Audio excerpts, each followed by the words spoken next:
you giving me that for a big time? It's gonna be a big time. I'm ready. Got like 14 off. He's got he's on the news at 6, so it's impossible for him to come, so. What time would be this? Let me look, I got an email, from. Are you on the committee? no. Oh, that's right, I just had enough for the committee, sorry. It just explains what we have to do. Sure. I didn't have any extra, sorry. Don't you worry about that. Didn't need to give the impression I was on the minute. He said he can make it to, he can make it to his over here by, 10 after 7. So, he said 7:30 to work, or 7 o'clock to install. I just don't have So, any extra. I gave him. I'll be okay to do it. Yeah, I just want to get that. No, he said we said maybe if we could set some of the meetings at 7, he could be. That same information for the individual districts too.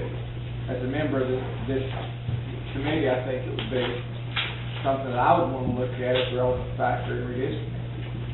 Debbie tried to find that information, and she was not able to find minutes that provided that.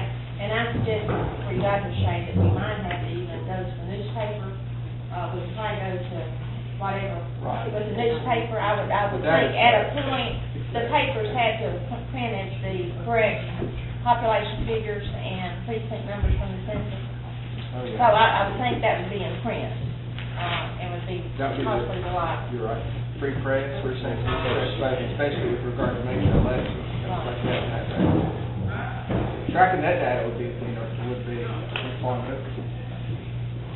Well, here comes Jim Harris now, today. As far as data for the 2010, I don't know if we have that yet. We need that though, wouldn't we? Greg said that would be That's what available Monday. we really can't do any business, really, as far as drawing yet. Right. Not as far as participating. No, you get this other data too though. That's 10 years ago. I mean, They have for comparison. yeah, exactly right. I don't know. This should be hard to get. I mean, it would be, at the very least, it'd be the newspapers if there's not official records that would have that. But Ruth, she may have some official records from the. The only thing she come up with says, I've got what she had, I've got, she gave me a copy of the information that was sent to Justice Department with the precinct boundary line. Okay. Mr. Mullins said Cumberland Plateau may have that information. Now, regardless of the source, we need to locate it. It'd be very important to our commission, I think. We did, all the work to come on back the time before last, but I think 10 years ago, they did just work. Just the precinct, I can come up with that in Justice. Now, the district, I don't know, I haven't had all the districts. It'll be easy enough to, I would suggest that the district data probably be easier to get than the precinct data, and if you say you probably got the precinct. Yeah, it's in the Justice Center, so I can do that, that's not a problem. And I can just take the precincts in that district and add those together to come up with the district code, so that shouldn't be a problem. If this is this has to be a voting. And then another possibility for the precinct numbers, we might be, get those out of the Veterans Office, going back to, 2000. You know, when he would do the, Right. That would just be the number that voted. And I got all those results, we were the number in the precinct, just the total number of people that voted. oh, okay, what he would have registered voters, he wouldn't have total population. Well, it's not even registered voters, it's just the number of people that actually voted. That's all you put on the election return. That's how I got those for like, I do have I that think for the that's last something, 10 years. that's something I'd want to look at too. I got a copy for everybody, Yeah. I bring it tonight. That would be 10 years ago. Yes, I do have that. And I've focused on 10 years ago, but I would imagine that you have that data more frequently, that we could, go back 10 years and walk to the front and see population dynamics. I don't have You to can get think that on the state board population. of elections, you can go. Population. Exactly. Well, not population, but you pull who voted in which precinct, the Yeah, numbers. from one cycle to the next. But now, I've got all that. And I do have copies, I just did not bring, I don't have All right. population, but I've got number of voters, how many voted in every election from 2004, I do have that.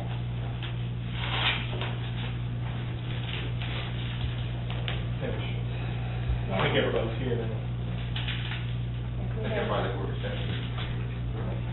I would like to nominate Phil Horton for chairman. President. Is there any other nominations?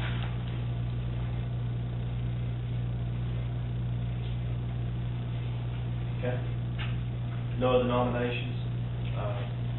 All those in favor of Phil Court serving as chairman of this, please signify by saying aye. Aye. Any opposed? Motion passed unanimously. Mr. Chairman, your meeting.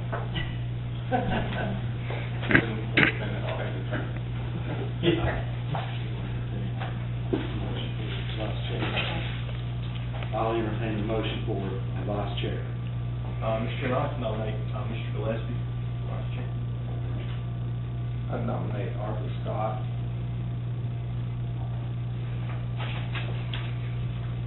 You know, I'd have to decline that nomination. I don't know that I'd have enough time to put into it for vice chairman. Any other? I'd like to nominate Charles Francis.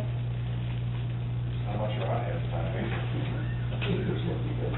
But I'll be happy, I mean. You don't want to. I don't want to run against Carl Gillespie. No, I mean, I appreciate, Yeah, stand with all yours. I'd rather Carl be the vice chair. You can do that. I don't know why heavily on you being here tonight. I'll do my best. I'll do my best to get the meetings. Any other nominations? Did you move the nominations be closed? I'll make that motion. Second, Mr. Chairman. All in favor of Mr. Gillespie, signify by saying aye. Aye. All opposed? Unanimous.